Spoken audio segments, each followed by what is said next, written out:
You are about to see a Softvative training video. Today's topic is Linksys WRT54G wireless router. Hello, this is Faisal Masood and I'm going to cover today the Linksys WRT54G wireless router. And I've got a version 3.0 for that router. So now I have connected that router directly with this computer. And I'm going to go into the administration interface, and in order to get to the administration interface you type the IP address 192.168.1.1 and it is going to ask you for the admin login, and by default the login for the WRT54G Linksys wireless router is admin username with the admin password. With some version you might have to enter blank username without entering anything and the password admin. So whatever the admin login is, you enter that information and click OK, and that brings this Linksys WRT54G wireless router interface. Now here you are in the main home page, which is the setup page, where you can change the internet connection type, which is by default set to automatic configuration with DHCP. You can change the router name, host name, domain name, IP address, which is by default set to 192.168.1.1 with a subnet mask of 255.255.255.0. You can leave the DHCP enabled if you want other computers on your same network to automatically get an IP address from this router and connect to the internet. Optionally, you can change the time zone based on whatever time zone you are in, and you can after making those changes you can save the settings by hitting the save settings button at the bottom. On all of the pages there is a help on the right side of this section or screen. Now let's go to the DDNS, which is the dynamic DNS. It is by default disabled, but we have the option to set up dindns.org or tzio.com settings.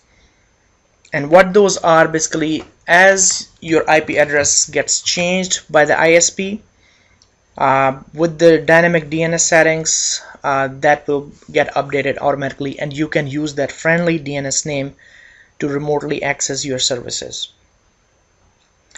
The MAC address clone, that is set to disable. Advanced routing, there is no configuration there. And on this page you can see the help on the right side. It has a more link, so if you hit that more link option,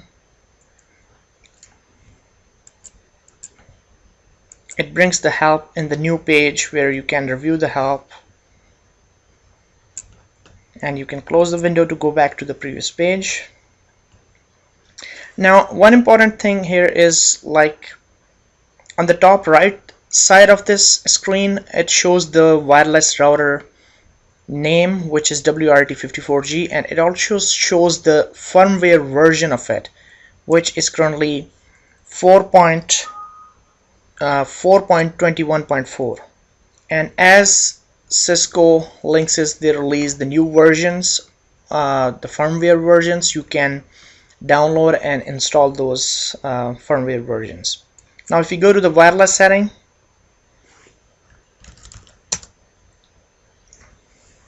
here we specified the login again. Now under this wireless tab you can set up the wireless settings. As you can see, by default it is set to show the vendor's name as the SID, which you can change, and for security reasons it is recommended to change it to something different than the default. And you can either broadcast this SID or you can disable it, and you can change the wireless channels here, and you can change the wireless network mode to G only, B only, or mixed. Under wireless security we do not have any security configured by default. So you can set those up by using any one of those settings. As you specify the settings, then you can set up those keys, and then your clients, they should have those shared keys in order to get access to the wireless network. Let's go to the wireless MAC filter. Currently it is disabled.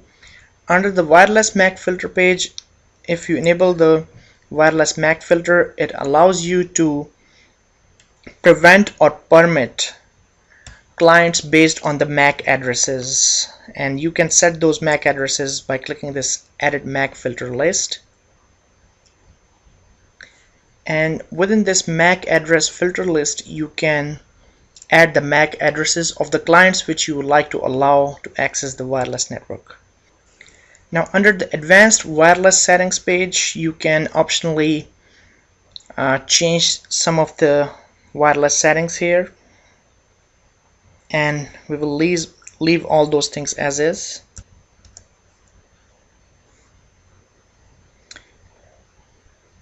Now if you don't know some of these settings, you can hit this more button or more link on the right side, which brings the help page related to the settings on this page, and you can review the description of the settings, and accordingly you can change the settings.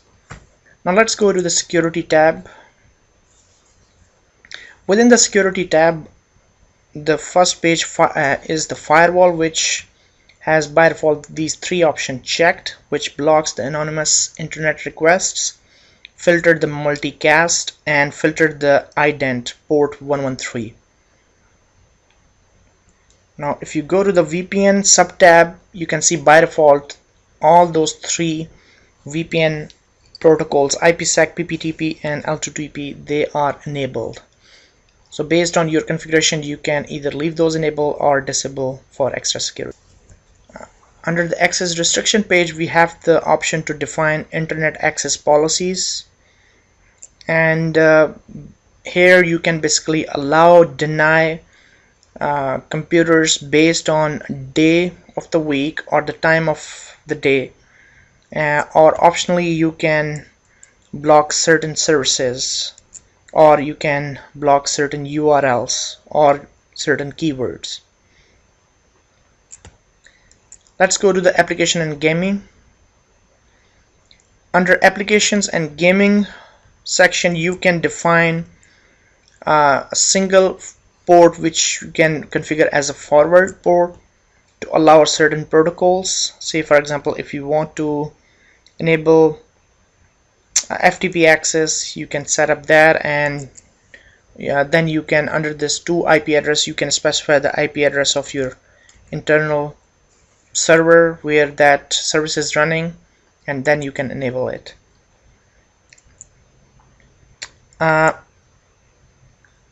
There are 5 predefined application options, but you can optionally configure your own at the using these bottom sections as well. Say for example, if you would like to enable the RDP, then you can enable the 3389 port, and based on whether that application uses TCP or UDP, and then you can specify the server name and enable that. Now I'm going to leave those settings as is. Let's go and review the port range forward. Port range forward is basically allows you to forward a range of ports for certain applications, and you can define those here using this section. Under port triggering, you can specify triggering port. When certain application is accessed, then it triggers a certain port and forwards that to a certain IP address. You can set up a DMZ using this DMZ section. You can enable, and then you can specify the host IP address of your DMZ. Under the QoS section, you can define the quality of service settings, and by default it is disabled, but you can set it up and prioritize traffic based on certain port or protocols. Now let's go to the administration interface. Within the administration tab, there are a few important configurations. You can control the management of your router through this section. Here you can change the password of your wireless router. You can enable HTTPS, which is the SSL secured protocol instead of HTTP, and if you configure that, then you have to access your wireless router using HTTPS ://192.168.1.1 instead of just HTTP. You can enable or disable the wireless access web. If you disable it, that means you won't be able to access the admin interface of this router through the wireless. You have to connect to the local network through the LAN cable in order to connect to the wireless router.